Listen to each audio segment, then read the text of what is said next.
No one expected a simple haircut to start a neighborhood war, and by the end of this story, the person who made that call would wish they never had. Emma stood quietly on the sidewalk, her small hand holding her father's, her shaved head catching the soft sunlight of a peaceful afternoon.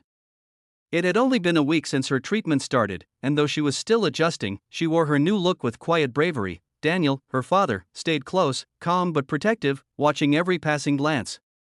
Most neighbors were kind. Some smiled. Others simply looked away, but one person didn't. From across the street, Linda, the self-appointed enforcer of HOA rules, stared with narrowed eyes. Her posture stiffened as if something about the moment offended her sense of order. Within minutes, she was already dialing her phone. "This is inappropriate," she said sharply.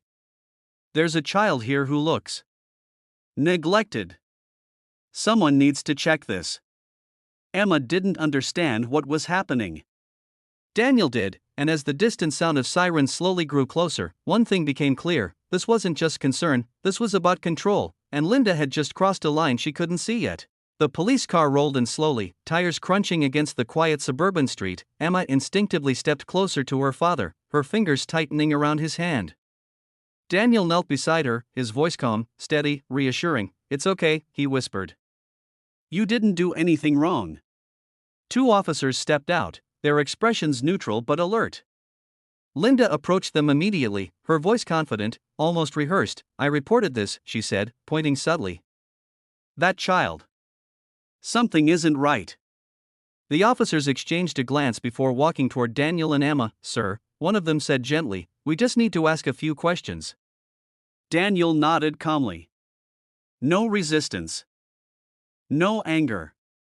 Just quiet patience. Emma looked up at the officers, her eyes filled with confusion more than fear. "I'm okay," she said softly. That moment shifted something. The officers softened slightly.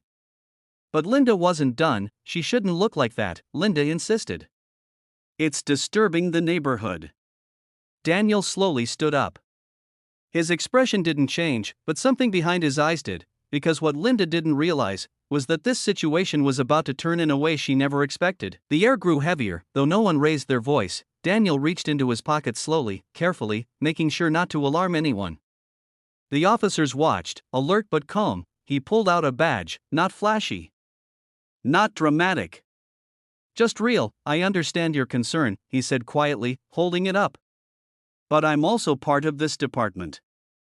The silence that followed felt louder than anything before it. The officers immediately straightened, their posture shifting from inquiry to recognition. "Sir," one of them said respectfully, "we didn't realize." "It's all right," Daniel replied, but Linda's expression didn't match the moment. She looked confused. Then defensive. "That doesn't change anything," she said quickly. "There are still standards rules." Daniel looked at her for the first time directly. Not with anger, but with clarity. "My daughter is going through something difficult," he said calmly. "And she deserves respect."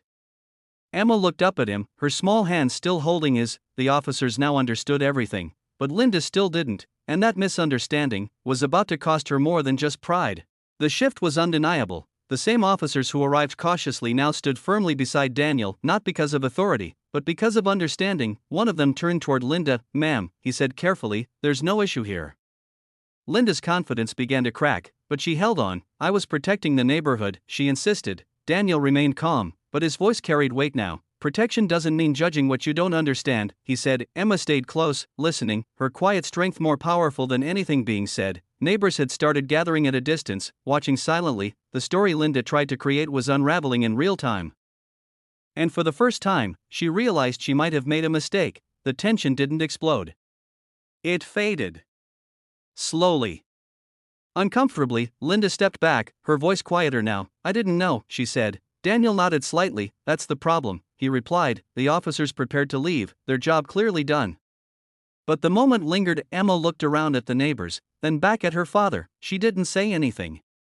She didn't have to. Her courage had already spoken, and the neighborhood had heard it. Days passed, and the story spread quietly.